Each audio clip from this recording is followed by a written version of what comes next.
ഒരു എംപ്ലോയി ആയിട്ട് നിന്നിട്ടേ പിന്നെ ഒരു ഓണ്ടർപ്രണർ ആയിട്ട് ഇപ്പോൾ കാറിലോ അല്ലെങ്കിൽ എന്തെങ്കിലും ഒരു വെഹിക്കിളിൽ ഈ വർക്ക് ചെയ്ത ഏതെങ്കിലും ഒരു ഹോസ്പിറ്റലിന്റെ സൈഡിലേക്കൊക്കെ പോകുമ്പോൾ എന്താ ആ ഒരു ഫീലിംഗ്? ഞാൻ മുമ്പ് കെയർ ഹോമിലായിരുന്നു വർക്ക് ചെയ്തുകൊണ്ടിരുന്നത്. ഞാൻ പോയിട്ടുണ്ട്. എനിക്ക് തോന്നുന്നത് ഞാൻ ഒരു എവറി 6 months എങ്കിലും ഞാൻ സ്വനാജ് എന്ന് പറഞ്ഞ സ്ഥലത്താണ് ഞാനും എൻ്റെ ഹസ്ബൻഡും ഞങ്ങളുടെ UK ലൈഫ് സ്റ്റാർട്ട് ചെയ്തത് അവിടെ നിന്നാണ്. ഞാൻ റീസെന്റ് എനിക്ക് തോന്നുന്നു 1 മാസം മുമ്പ് ഞാനും ഹസ്ബൻഡും കുഞ്ഞും ഞങ്ങളുടെ ജേർണി സ്റ്റാർട്ട് ചെയ്ത സ്ഥലത്തിൽ ഞങ്ങൾ പോയി. കെയർ ഹോമിന്റെ ഫ്രണ്ടിൽ പോയി ഞാൻ പഴയ സ്റ്റാഫിനെ കണ്ടു. They are still in the same position. അപ്പൊ ഞാൻ അവിടുന്ന് സ്കെയിലപ്പ് ആയത് വളരെ വലുത്. അപ്പം അത് കാണുമ്പോഴും എൻ്റെ ഹസ്ബൻഡ് ഒരു ചെറിയ റെസ്റ്റോറൻറ്റിൽ അവിടെ വർക്ക് ചെയ്തത് 6 to 7 days morning 9 to 11 work ചെയ്തിട്ടുണ്ട് പുള്ളി. അപ്പം ആ റെസ്റ്റോറൻറ്റിൽ പോയി ഫുഡ് കഴിച്ചു. അപ്പൊ ഞങ്ങൾക്ക് അവിടുന്ന് വന്നൊരു കോൺഫിഡൻസ് എന്ന് പറയുന്നത് വളരെ വലുതാ. അപ്പൊ അന്ന് എന്റെ ഹസ്ബൻഡ് കൂടി ഇരുന്ന ഷെഫൊക്കെ ഇപ്പോഴും അവിടെ ഉണ്ട്.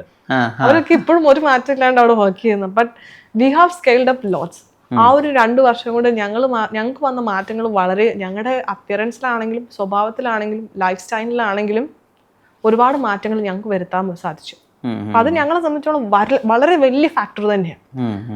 ഞങ്ങളുടെ സറൗണ്ടിലുള്ള ആൾക്കാർ still they are going the same 9 to 5 job പോകുന്നു, same car, same situation. But we have made lots of changes. ഞങ്ങളൊരു ഫൈനാൻഷ്യൽ ഇൻഡിപെൻഡൻസ് ഗെയിൻ ചെയ്യാനും ഞങ്ങൾക്ക് അതിന് സെയിം ടൈം സാധിച്ചിട്ടുണ്ട്. So that we have done. ഈ ചിന്താവിഷ്ടയായ ശ്യാമള എന്നുള്ള ഒരു സിനിമയുണ്ട് ശ്രീനിവാസൻ. അതിൽ അദ്ദേഹത്തിനോട് ഒരു ക്യാരക്ടർ ചോദിക്കുന്നുണ്ട്, ഭാര്യ എന്താണ് ബിസിനസ് നടത്തി പഠിച്ചതെന്ന്. അപ്പോൾ പറയുന്നുണ്ട് ഞാൻ ഒരുപാട് മനുഷ്യരെ പഠിക്കാൻ പറ്റി എന്നാൽ അത് വലിയൊരു എക്സ്പീരിയൻസ് അല്ലേ എന്ന് ഭാര്യയോട് ചോദിക്കുന്നുണ്ട്. ശരിക്കും ബിസിനസ് നടത്തുന്നത് വഴി ഇപ്പോൾ ഈ പണം ഉണ്ടാക്കുക അല്ലെങ്കിൽ ഫിനാൻഷ്യൽ ഇൻഡിപെൻഡൻസിയുടെ ഒക്കെ അപ്പുറത്ത് ഒരുപാട് മനുഷ്യരെ മനസ്സിലാക്കാൻ പറ്റി, കുറെ ആളുകളെ പഠിക്കാൻ പറ്റി, മൈൻഡ് സെറ്റ് മനസ്സിലാക്കാൻ പറ്റി, അങ്ങനെ ഒരു പാഠം കൂടി ഉണ്ടോ? എന്തായാലും ഒരുപാട് ആൾക്കാരെയും പല രീതിയിലുള്ള ആൾക്കാരെ ഞങ്ങൾ മീറ്റ് ചെയ്തു. നമ്മൾ വിചാരിക്കും they are very good people, നമുക്ക് എന്തായാലും കറക്റ്റായി ചെയ്ത് കിട്ടും എന്നൊക്കെ. പക്ഷെ അതല്ല, പറയുന്നതല്ലായിരിക്കും അവരുടെ ഔട്ട്പുട്ടിൽ വരുന്നത്. ഞാൻ എന്തോ ഒരു പേപ്പർ വർക്ക്സ് ഞാൻ ഒരാളെ അപ്രോച്ച് ചെയ്തായിരുന്നു. എനിക്ക് വളരെ കോൺഫിഡന്റ് ആയിട്ട് തോന്നി. പക്ഷെ അതൊന്നും വർക്കിലില്ല. പിന്നെ എനിക്ക് തോന്നുന്നു ഞങ്ങളിപ്പം ഞങ്ങളുടെ ഇനീഷ്യൽ ടൈമിൽ കുറെ ഫണ്ട് ഞങ്ങൾക്ക് അവിടെയും ലോസ് ആയിട്ടുണ്ട്. പക്ഷെ അതൊക്കെ ഞങ്ങളുടെ ഇൻവെസ്റ്റ്മെന്റ് ആയിരുന്നു. ആ നോളജ് ഞങ്ങൾ ഗെയിൻ ചെയ്തത്, ആ മിസ്റ്റേക്ക് പറ്റിപ്പോയതൊക്കെ ഞങ്ങളുടെ ഇൻവെസ്റ്റ്മെന്റ് ആയിരുന്നു. ഇന്ന് ആ ഒരു പ്രശ്നത്തിൽ ഇപ്പം ഞങ്ങളുടെ കമ്പനിയുടെ സ്പോൺസർഷിപ്പ് ലൈസൻസ് ആപ്ലിക്കേഷനിലാണെങ്കിൽ ഞങ്ങൾ പല സോളിസിറ്റേഴ്സിനെയും ഒക്കെ അപ്രോച്ച് ചെയ്തിട്ടുണ്ടായിരുന്നു. അതായത് നമുക്ക് ഈ വിസ എടുത്ത് കൊണ്ടുപോകാൻ പറ്റുന്ന ഒരു പരിപാടിയാണ് നമ്മുടെ കമ്പനിയിൽ സ്പോൺസർഷിപ്പ് ലൈസൻസ് എടുത്തിട്ട് ഇപ്പൊ ഇവിടുന്ന് നമ്മുടെ ബ്രാഞ്ച് എടുക്കുന്ന ആൾക്കാരെ നമ്മൾ സ്പോൺസർ ചെയ്ത് കൊണ്ടുപോകുന്നത്. പല സോളിസിറ്റേഴ്സിനെ ഞാൻ ട്രൈ ചെയ്തിട്ടുണ്ട്. പലതവണ റെഫ്യൂസൽസ് വന്നിട്ടുണ്ട് ഞങ്ങൾക്ക് ഹോം ഓഫീസിൽ നിന്ന്. അവിടെ 1000, 2000 പൗണ്ട്, 3000 പൗണ്ടൊക്കെ സോളിസിറ്റേഴ്സിന് കൊടുത്തു. അത് നാട്ടിൽ ഏകദേശം 2-3 ലക്ഷം നമ്മൾ കയ്യിൽ നിന്ന് കൊടുത്തിട്ടാണ് ഇതൊക്കെ അവരെ കൊണ്ട് ചെയ്യിപ്പിക്കുന്നത്. They are not doing their 100%. പക്ഷെ ഞങ്ങൾ രണ്ടുപേരും നൈറ്റ് ഇരുന്ന് പല കാര്യങ്ങളും, പല വെബ്സൈറ്റുകളും ChatGPTയിലും അവിടുന്ന് ഇവിടുന്ന് ഒക്കെ ഇവിടുന്ന് റെഫർ ചെയ്ത് കാര്യങ്ങൾ ഞങ്ങൾ പഠിച്ചു. പക്ഷെ ഇന്ന് തൊട്ട് ഞങ്ങൾ അതിനുശേഷം ഞങ്ങൾ ഫയൽ ചെയ്ത ഒരു ആപ്ലിക്കേഷൻ പോലും ഞങ്ങൾക്ക് ഫെയിൽ ആയിട്ടില്ല. ഞങ്ങളുടെ ഇൻവെസ്റ്റ്മെന്റ് എന്ന് പറയുന്നതും ഞങ്ങൾ ഈ UK നിന്ന് ഞങ്ങൾ ഗെയിൻ ചെയ്ത നോളജുകളാണ്. പല ആൾക്കാരെ മീറ്റ് ചെയ്തു, പല കാര്യങ്ങളും ഡിസ്കസ് ചെയ്തു, പല നോളജസും ഞങ്ങൾ ഗെയിൻ ചെയ്തു. അപ്പം ഡെഫിനറ്റ്ലി ഞങ്ങൾ പറഞ്ഞത് ശരിയാണ്. ഈ ബിസിനസ്സിലൂടെ ഞാൻ പല മനുഷ്യന്മാരെ, പല വെറൈറ്റി ആൾക്കാരെ കണ്ടു. ഈ പുറമോടിയൊക്കെ ഒരുപാടുണ്ടെങ്കിലും ഉള്ളിലധികം സ്കില്ലൊന്നും ഇല്ലാതെ വളരെ സ്കിൽഡാണെന്ന് കാണിക്കുന്ന ആളുകളും ഉണ്ട്. ഞാൻ അതുപോലെയുള്ള പല സ്റ്റാഫിനെ ഹയർ ചെയ്തിട്ടുണ്ട്. അങ്ങനെ എത്ര എന്റെ ടൈം വേസ്റ്റ് ആയിട്ടുണ്ടെന്ന് അറിയാം. ഇപ്പൊ വരുമ്പം very good, CV is very good, behaving very well, but when they comes into the work, zero. ഒന്നുമില്ല, ഒരു ഹാർഡ് വർക്കോ ഒരു പാഷനോ ഒന്നും ഇല്ലാത്ത ആൾക്കാർ വരുമ്പം വളരെ നന്നായിട്ട് ഞാൻ അത് ചെയ്യും ഇത് ചെയ്യും എന്നൊക്കെ പറഞ്ഞു വരുന്നു. അങ്ങനെ നമ്മളെപ്പോഴും സാലറി കൊടുക്കണമല്ലോ. അവിടെ എന്റെ സാലറി, എന്റെ ടൈം, ഞാൻ കൊടുത്ത ട്രെയിനിങ് എല്ലാം വേസ്റ്റ് ആയിട്ടുണ്ട്. പാഷൻ എങ്ങനെ ഡിഫൈൻ ചെയ്യുക? ഞാൻ പാഷൻ ഡിഫൈൻ ചെയ്യുന്നത് ബൈ സീയിങ് വൺ പേഴ്സൺ ഒരു 1 or 2 hours അവർ എൻ്റെ അടുത്ത് വർക്ക് ചെയ്യുമ്പോൾ തന്നെ I can understand whether this person is passionate to this work or not. ഞാൻ അങ്ങനെ ഒരുപാട് ആൾക്കാരെ മീറ്റ് ചെയ്തിട്ടുണ്ട്. പല ഷെഫുകളെ ആണെങ്കിൽ പോലും I can see that they are very passionate about what they are doing. അല്ലാണ്ട് പല ആൾക്കാരുണ്ട്, എൻ്റെ അവേഴ്സ് ഇത്രയാണ്, ഞാൻ ഇത്ര ജോലി ചെയ്യുക, ഈ സാലറി മേടിക്കുക, വീട്ടിൽ പോവുക, അതിനപ്പുറം എനിക്കൊന്നും ചിന്തിക്കേണ്ട ആവശ്യമില്ല. പക്ഷെ അതിനപ്പുറം പല മനുഷ്യന്മാരും ഉണ്ട്. ഞാൻ നിൽക്കുന്ന ഈ ബിസിനസ് ഒരു ഗ്രോത്തിലേക്ക് എത്തേണ്ടത് എൻ്റെ കൂടി ആവശ്യമാണ്. എൻ്റെ കോൺട്രിബ്യൂഷനും കൂടി ഉണ്ടെങ്കിൽ അവർ നല്ല രീതിയിൽ പോകുമെന്ന് ചിന്തിച്ച് വർക്ക് ചെയ്യുന്ന ഒരാൾക്കാരുമുണ്ട്. അങ്ങനെയാണ് ഞാൻ പാഷൻ ഡിഫൈൻ ചെയ്യുന്നത്.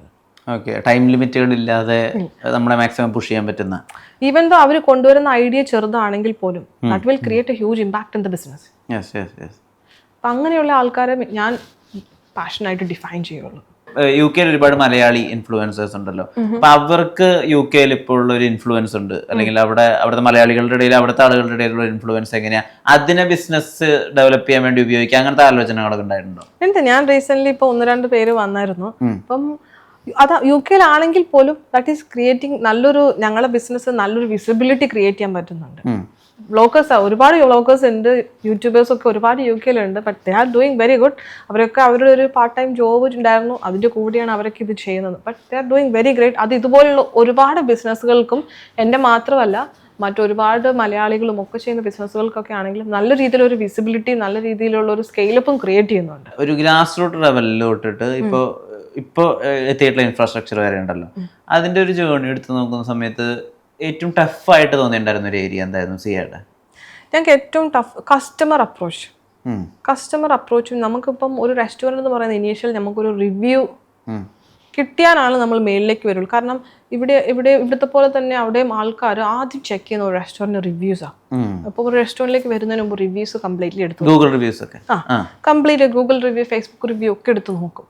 അപ്പോൾ അല്ലെങ്കിൽ അവരൊരു ബർത്ത്ഡേ പാർട്ടി ബുക്ക് ചെയ്യുന്നതിന് മുമ്പാണെങ്കിൽ ഇവർ നോക്കും. അങ്ങനെ ഒരു റിവ്യൂ ഞങ്ങൾക്ക് എങ്ങനെ ശ്രമിച്ചിട്ടും കിട്ടുന്നില്ലായിരുന്നു. ഇനിയിപ്പോൾ ഞങ്ങൾക്ക് അറിയില്ലായിരുന്നു എനിക്കൊരു ചില സമയത്ത് എൻ്റെ ഇൻട്രാക്ഷൻ അത്ര ഇതായിട്ടില്ലേ, ഇനിയിപ്പം അവരുടെ ഒരു ലാംഗ്വേജുമായിട്ട് എനിക്ക് അത്ര അങ്ങ് അഡാപ്റ്റ് ചെയ്യാൻ പറ്റിയില്ലേ, അല്ലെങ്കിൽ അത്ര രീതിയിൽ എനിക്ക് ചെയ്യാൻ പറ്റില്ലേ എന്നൊക്കെ ഞാൻ ഒരുപാട് ചിന്തിച്ചിരുന്നു. സ്റ്റാഫിനോടും എത്ര പറഞ്ഞിട്ടും വലിയ കാര്യം ഉണ്ടാകുന്നില്ല. ഞങ്ങളപ്പോൾ അങ്ങനെ ഇരുന്നപ്പോൾ ഞങ്ങൾ തോട്ടി എന്നാൽ പിന്നെ ഒരു ഇൻസെൻറ്റീവ് ആക്കാം, ഒരു വിത്ത് അവരുടെ പേര് വെച്ച് റിവ്യൂ വന്നു കഴിഞ്ഞാൽ ഞങ്ങൾ അവരുടെ സാലറിൻ്റെ കൂടെ എക്സ്ട്രാ 2 പൗണ്ട് എക്സ്ട്രാ കൊടുക്കുമെന്ന്, പെർഫോമൻസ് ബോണസും കൊടുക്കാന്നുള്ളൊരു മെസ്സേജ് ഞങ്ങൾ ഗ്രൂപ്പിലിട്ടു, ഞങ്ങളുടെ സ്റ്റാഫിന് ഗ്രൂപ്പിലിട്ടു, ഇമെയിൽ അയച്ചു എല്ലാവർക്കും. അങ്ങനെ വന്നപ്പം കുറച്ച് ദിവസം കഴിഞ്ഞപ്പോഴത്തേക്ക് ഓരോ ദിവസം 2, 3, 4 റിവ്യൂ വെച്ച് കയറാൻ തുടങ്ങി. അപ്പം ആ ചലഞ്ചസിന് ഞങ്ങൾ ഈ ഒരു രീതിയിൽ ഇപ്പൊ 2 പൗണ്ടേ ഉള്ളൂ. ഞാനിപ്പോൾ ഒരു സോഷ്യൽ മീഡിയക്ക് മടക്കി അതിനും കൂടുതൽ പൈസ എനിക്ക് മുടക്കേണ്ടി വരും. 2 പൗണ്ട് പെർ റിവ്യൂവിന് കൊടുക്കാൻ തുടങ്ങിയപ്പം സാധനം കുറച്ചുകൂടി മേളിലേക്ക് വരാൻ തുടങ്ങി. അപ്പൊ അങ്ങനെയുള്ള ചെറിയ ചെറിയ ടിപ്സുകൾ ഞങ്ങൾ ആപ്ലിക്കബിൾ ചെയ്ത് ഞങ്ങൾ ഫേസ് ചെയ്ത വലിയ പ്രശ്നങ്ങൾ ഞങ്ങൾ ഓവർകം ചെയ്യാൻ തുടങ്ങി. ഈ UK ആക്സെന്റ് സ്വായത്താക്കാൻ വേണ്ടിയിട്ട് എത്ര കാലം പിടിച്ചു എനിക്ക്? അതെനിക്ക് അറിയില്ല. അതെങ്ങനെയോ നമ്മള് ചെല്ലുന്ന സ്ഥലത്ത് ജീവിക്കണം എന്നുള്ള ഒരു സ്ട്രോങ് മെന്റാലിറ്റിയും പിന്നെ നടുക്കഷ്ണം കഴിക്കണം. അപ്പം നമ്മൾ ചെന്ന സ്ഥലത്ത് നമ്മൾ എന്തായാലും ചെന്ന് പെട്ടു, ഇനി അവിടെ സർവൈവ് ചെയ്തേ പറ്റത്തുള്ളൂ. അപ്പൊ പഠിച്ചേ പറ്റത്തുള്ളൂ. അങ്ങനെ തന്നെ എങ്ങനെയോ വന്നു. അവര് പറയുന്ന ഇംഗ്ലീഷ് മനസ്സിലാവാതിരുന്ന ഇനീഷ്യൽ ഡേയ്സ് ഉണ്ടോ? ഉണ്ട്. എനിക്ക് പ്രശ്നം വന്നിട്ടുണ്ടെങ്കിൽ കസ്റ്റമർ വിളിക്കുമ്പോൾ എനിക്ക് നേരിട്ട് കുറച്ചുകൂടി ഈസിയാണ് മനസ്സിലാക്കാൻ. നമ്മൾ ലിപ് മൂവ്മെന്റ് വെച്ചിട്ടാണെങ്കിലും we can find it. Phone calls വരുന്നതും അഡ്രസ്സ് പറയുന്നതും പേര് പറയുന്നതിലും ഒക്കെ ഞാൻ കുറേ സ്ട്രഗിൾസ് ഫേസ് ചെയ്തായിരുന്നു. ഞാനാണെങ്കിലും എൻ്റെ ഹസ്ബൻഡ് ആണെങ്കിലും അത് എഴുതിയെടുക്കാൻ ഇപ്പം അഡ്രസ്സ് ഫോൺ കോൾ കൂടി ഞങ്ങൾക്ക് ഓർഡേഴ്സ് വരാറുണ്ട്, വെബ്സൈറ്റ് ത്രൂ അല്ലാണ്ട് പോലും. സ്റ്റിൽ ചില ഓൾഡ് ഏജ് പീപ്പിൾസ്, പല ആൾക്കാരും സ്റ്റിൽ അതാണ് പ്രിഫർ ചെയ്യുന്നത്. അപ്പം അത് എഴുതിയെടുത്ത് അത് മനസ്സിലാക്കി അങ്ങനെ നമ്മൾ 3-4 തവണ റിപ്പീറ്റ് ചോദിക്കുമ്പോൾ കസ്റ്റമറിന് അത് ഇറിറ്റേറ്റ് ആവും. അങ്ങനെ കുറച്ച് കസ്റ്റമേഴ്സ് എനിക്ക് പോയിട്ട് വരെയുണ്ട്.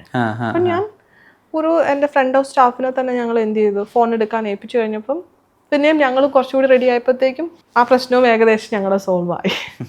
എല്ലാ ഫ്യൂച്ചർ എൻഡേഴ്സിനും ഒരുപാട് ആശംസകൾ. വലിയ ഇൻസ്പിറേഷനാണ്. കാരണം ഒരു മലയാളിയായിട്ടുള്ള നേഴ്സ് അവിടെ പോയിട്ട് ഒരു സംരംഭകയാവുക എന്ന് പറയുന്നത് യൂഷ്വൽ ആയിട്ടുള്ള ഒരു ട്രജക്ടറി അല്ലല്ലോ. ഇനിയും അതിന് മൾട്ടിപ്പിൾ ഡയമെൻഷൻസ് കിട്ടട്ടെ. Thank you for your time. Thank you so much. Thank you.